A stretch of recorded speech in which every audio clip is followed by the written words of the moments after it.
Hello, I'm Rustam Vania. I'm an academic dean in the undergrad program at Srishti Manipal Institute of Art, Design and Technology. Now, if you look at the name itself, I think there's something there for us to try and unpack and understand. Why does the name have these three words: art, design and technology? Often people wonder, is it an art school? Is it a design school? I think it's a bit of all. Each one leverages certain aspects of a creative personality. From a student's point of view, I think it's very important to appreciate how these three work and how any student will have to encounter all three. And each one plays a very important pedagogical role, apart from what finally a student emerges at the end, whether they wish to go into hardcore design or whether they're interested in business. And our job as the institute, as facilitators, as faculty, is to allow students to navigate and discover themselves in a way. There is a lot of voice and choice in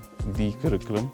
You can choose to major in something, that becomes your main vertical, but then you also have this choice of doing a lot of allied electives, etc. So no one student will have the same student experience. More important is what you make of the experience and what sort of a portfolio and a body of work you're able to create at the end. You will discover your own self, and the curriculum and your experience will allow that and facilitate that process. And then, of course, the world is yours once you graduate.